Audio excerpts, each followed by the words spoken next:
আসসালামু আলাইকুম। সংবাদে আপনাদের সবাইকে স্বাগত জানাচ্ছি। আমি ফিরোজ তোহা। শুরুতেই আরবে কেবলস সংবাদ শিরোনাম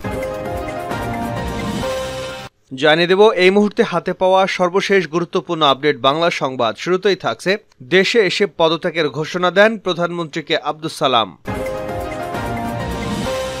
এবারে জানাবো, স্বরাষ্ট্রমন্ত্রীকে বাবার সন্দেহভাজন হত্যাকারীর নাম পরিচয় জানিয়েছেন এমপি আনারুল হক আজিমের মেয়ে ডরিন।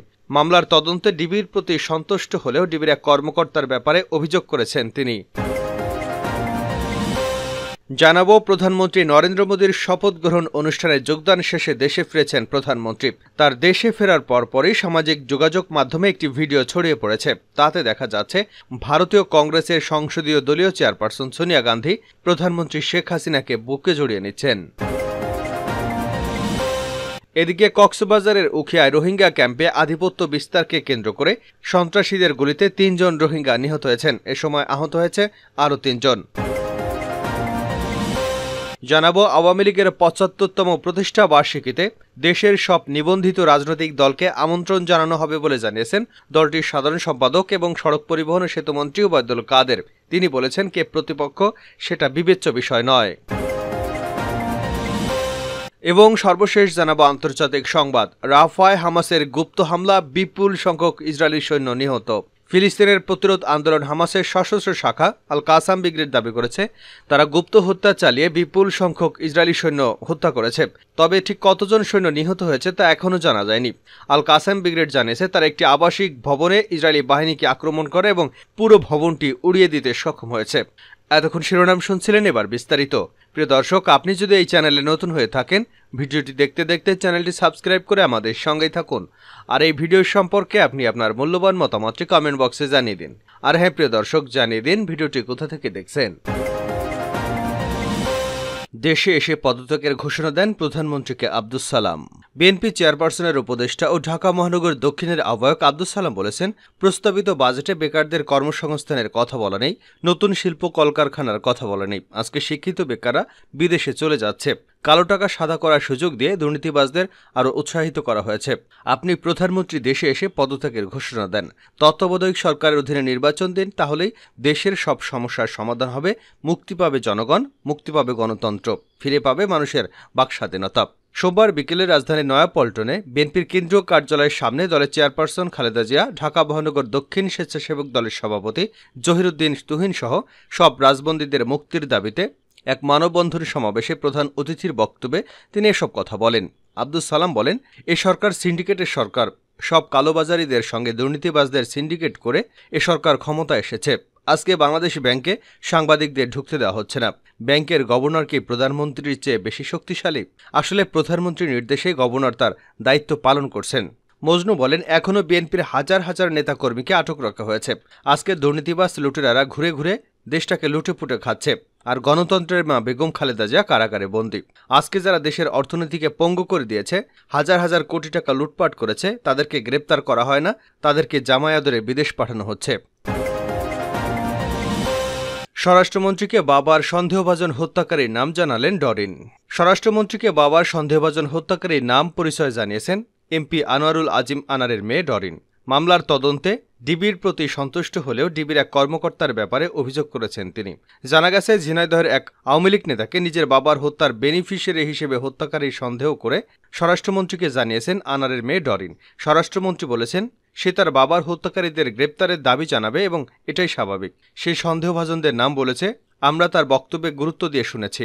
এছাড়া তদন্ত কর্মকর্তার ব্যাপারে স্বরাষ্ট্রমন্ত্রী বলেন, বরিশাল জেলায় বদলির পরেও কেন সে এতদিন ছাড়পত্র নেয়নি এবং কী উদ্দেশ্যে নিজেকে তদন্ত কর্মকর্তা হিসেবে পরিচয় দিয়েছে তাও খতিয়ে দেখা হবে। তার বদলি আগেই হয়েছে, কোন কারণে সে যায়নি, এখন সে তাড়াতাড়ি চলে যাবে। মন্ত্রী বলেন, কলকাতায় নিউটাউনের বাসায় সুয়ারেজ লাইন থেকে খণ্ডিত মাংস উদ্ধার করলেও এখনও তার ডিএনএ পরীক্ষা হয়নি। তবে সেখানকার একটি খাল থেকে উদ্ধার হওয়া হাড়গোড় এমপি আনারের কিনা তা জানতে পাঠানো হয়েছে রাসায়নিক পরীক্ষাগারে। শেখ হাসিনাকে হাসিমুখে জড়িয়ে ধরলেন সোনিয়া গান্ধী। ভারতের প্রধানমন্ত্রী নরেন্দ্র মোদীর শপথ অনুষ্ঠানে যোগদান শেষে দেশে ফিরেছেন প্রধানমন্ত্রী শেখ হাসিনা। তার দেশে ফেরার পরপরই সামাজিক যোগাযোগ মাধ্যমে একটি ভিডিও ছড়িয়ে পড়েছে। এতে দেখা যাচ্ছে ভারতীয় কংগ্রেস সংসদীয় দলের চেয়ারপারসন সোনিয়া গান্ধী প্রধানমন্ত্রী শেখ হাসিনাকে বুকে জড়িয়ে নিচ্ছেন। সোমবার ভারতীয় সংবাদ মাধ্যম এনডিটিভির এক সাক্ষাৎকারে এ তথ্য জানানো হয়েছে। সামাজিক যোগাযোগ মাধ্যমে ছড়িয়ে পড়া ভিডিওতে দেখা যায় দরজায় দুহাত মেলে হাসি মুখে দাঁড়িয়ে রয়েছেন প্রধানমন্ত্রী শেখ হাসিনা। এমন সময় তার দিকে এগিয়ে এলেন সোনিয়া গান্ধী। এরপর একে অন্যকে জড়িয়ে ধরলেন। তখনও তাদের মুখে হাসির স্পষ্ট ছাপ লক্ষ্য করা গেছে। ভিডিওতে দেখা যায় সোনিয়া গান্ধী ঠিক পেছনে দাঁড়িয়ে রয়েছেন রাহুল গান্ধী। তার পরনে রয়েছে সাদা কুর্তি আর পায়জামা। তিনিও এগিয়ে এসে প্রধানমন্ত্রীকে সম্ভাষণ জানান। এরপর এগিয়ে আসেন প্রিয়াঙ্কা গান্ধী। প্রধানমন্ত্রীকে জড়িয়ে ধরেন, তিনিও খোঁজ খবর নেন। ভারতীয় কংগ্রেসের এক্স পেজে এই ভিডিওটি শেয়ার করা হয়েছে। এতে লেখা হয়েছে, আজ নয়াদিল্লিতে সিপিপি চেয়ারপারসন সোনিয়া গান্ধী, সাবেক কংগ্রেস সভাপতি রাহুল গান্ধী এবং কংগ্রেসের সাধারণ সম্পাদক প্রিয়াঙ্কা গান্ধী বাংলাদেশের প্রধানমন্ত্রী শেখ হাসিনাকে শুভেচ্ছা জানিয়েছেন। একই সঙ্গে তারা প্রধানমন্ত্রীর প্রতিনিধি দলের অন্য সদস্যদের সঙ্গেও সাক্ষাৎ করেছেন। এতে আরও বলা হয়েছে, বৈঠকে দুদলের মধ্যে আস্থা, সহযোগিতা এবং পারস্পরিক সম্পর্কের বিস্তারের প্রতিশ্রুতির ভিত্তিতে দুদেশের মধ্যকার বন্ধনকে শক্তিশালী করার জন্য বিস্তৃত পরিসরে আলোচনা হয়েছে। এর আগে ভারতের প্রধানমন্ত্রী নরেন্দ্র মোদীর শপথ গ্রহণ অনুষ্ঠান গত রোববার বিভিন্ন দেশের অতিথিদের পাশাপাশি প্রধানমন্ত্রী শেখ হাসিনাও সেখানে যোগদান করেন। এছাড়াও রাষ্ট্রপতি ভবনে শেখ হাসিনা ও নরেন্দ্র মোদী একান্ত বৈঠক করেছেন। বৈঠকে দুই নেতা বিদ্যমান দ্বিপাক্ষিক সম্পর্ককে আগামী দিনগুলোতে আরও দৃঢ় করার ব্যাপারে আশাবাদ ব্যক্ত করেছেন। সংক্ষিপ্ত বৈঠকে দুই নেতা একে অপরের খোঁজখবর নেন। এরপর মোদী প্রধানমন্ত্রী শেখ হাসিনার সঙ্গে রাষ্ট্রপতি ভবনে বাংকুয়াট হলে যান এবং রাষ্ট্রপতি দ্রৌপদী মুর্মু নৈশভোজে যোগদান করেন।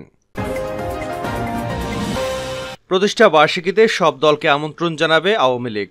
আওয়ামী লীগের ৭৫তম প্রতিষ্ঠা বার্ষিকীতে দেশের সব নিবন্ধিত রাজনৈতিক দলকে আমন্ত্রণ জানানো হবে বলে জানিয়েছেন আওয়ামী লীগের সাধারণ সম্পাদক এবং সড়ক পরিবহন ও সেতুমন্ত্রী ওবায়দুল কাদের। তিনি বলেছেন, কে প্রতিপক্ষ সেটা বিবেচ্য বিষয় নয়। সোমবার রাজধানীর ধানমন্ডিতে আওয়ামী লীগ সভাপতির রাজনৈতিক কার্যালয়ে এক যৌথ সভা শেষে তিনি একথা বলেন। ঢাকা মহানগর উত্তর ও দক্ষিণের সংসদীয় আসনের এমপি এবং ঢাকার 2 সিটি মেয়রের সঙ্গে বৈঠক অনুষ্ঠিত হয়। ওবায়দুল কাদের বলেন, প্রধানমন্ত্রী শেখ হাসিনা ভারত সফর শেষে দেশে এসে গণমাধ্যমের সঙ্গে কথা বলবেন। প্রধানমন্ত্রীর ভারতের সফরে বিভিন্ন গুরুত্বপূর্ণ বৈঠক হয়েছে। পরে বৈঠকের বিস্তারিত জানা যাবে। আওয়ামী লীগের প্রতিষ্ঠা বার্ষিকী সম্পর্কে ডিজিটাল বাংলাদেশের পর স্মার্ট বাংলাদেশ গড়তে যখন প্রস্তুতি হচ্ছে, ঠিক সেই সময় আওয়ামী লীগের ৭৫তম প্রতিষ্ঠা বার্ষিকী। আগামী ২১শে জুন বিকাল ৩টায় ইঞ্জিনিয়ার্স ইনস্টিটিউশন থেকে ধানমন্ডি ৩২ নম্বর ভবন পর্যন্ত র্যালি হবে। তিনি জানান, ২৩ বঙ্গবন্ধু ভবনের সামনে প্লাটিনাম জন্মজয়ন্তীর শুভ উদ্বোধন করবেন বঙ্গবন্ধু কন্যা আওয়ামী লীগ সভাপতি শেখ হাসিনা। ২৩শে জুন বিকাল ৩টায় আলোচনা সভায় সরোয়ার্দী উদ্যানে শুরুতে সাংস্কৃতিক অনুষ্ঠান থাকবে। এছাড়া প্রতিষ্ঠা বার্ষিকী উপলক্ষে রাজধানীর রবীন্দ্র সরোবরে সাংস্কৃতিক অনুষ্ঠান, হাতিরঝিলে নৌকা বাইচ, সাইকেল র্যালি অনুষ্ঠিত হবে। শেষ করছি আন্তর্জাতিক সংবাদ দিয়ে। রাফায় হামাসের গুপ্ত হামলা, বিপুল সংখ্যক ইসরায়েলি সেনা নিহত। ফিলিস্তিনের প্রতিরোধ আন্দোলন হামাসের সশস্ত্র শাখা আল কাসাম ব্রিগেড দাবি করেছে, তারা গুপ্ত হামলা চালিয়ে বিপুল সংখ্যক ইসরায়েলি সৈন্য হত্যা করেছে। তবে ঠিক কতজন সৈন্যকে হত্যা করেছে তা জানা যায়নি। আল কাসাম ব্রিগেড জানিয়েছে, তারা একটি আবাসিক ভবনে ইসরায়েলি বাহিনীকে লক্ষ্য করে আক্রমণ করেছে। তারা পুরো ভবনটি উড়িয়ে দিতে সক্ষম হয়েছে। এতে বেশ কয়েকজন সেনা নিহত এবং অন্যরা আহত হয়েছে। ইসরায়েলি হেলিকপ্টারগুলো চিকিৎসার জন্য আহতদের ইসরায়েলের হাসপাতালে সরিয়ে নিতে শুরু করেছে। অভিযানের মধ্যে সৈন্যদের উদ্ধার করে নিতে ধোঁয়া গ্রেনেড নিক্ষেপ করে ইসরায়েলি বাহিনী। অন্যদিকে লেবানন ভিত্তিক প্রতিরোধ আন্দোলন হিজবুল্লাহ দাবি করেছে যে তারা একটি গাইডেড মিসাইল ব্যবহার করে ইসরায়েলের আকাশ প্রতিরক্ষা ব্যবস্থা আয়রন ডোমের একটি লঞ্চার ধ্বংস করে দিয়েছে। লেবানন ভিত্তিক গোষ্ঠীটি তাদের দাবির পক্ষে প্রমাণ হিসেবে বুধবার একটি ভিডিও প্রকাশ করেছে।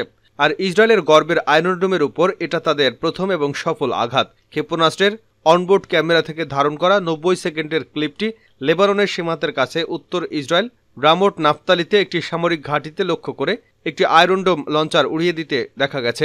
আঘাতের সাথে সাথে এই ভিডিওটি শেষ হয়ে যায়। বৃহস্পতিবার ইসরায়েলি প্রতিরক্ষা বাহিনী জানিয়েছে, তারা তাদের লঞ্চারগুলোর কোনো ক্ষতি সম্পর্কে অবগত নয়। এই প্রথম কোনো ক্ষেপণাস্ত্র হামলার মাধ্যমে লঞ্চার, রাডার এবং নিয়ন্ত্রণ কেন্দ্রগুলোর সাথে আয়রন ডোমের একটি অংশে আঘাত হানা হয়েছে, যদিও এটি অস্পষ্ট রয়ে গেছে যে কতটা ক্ষতি হয়েছে।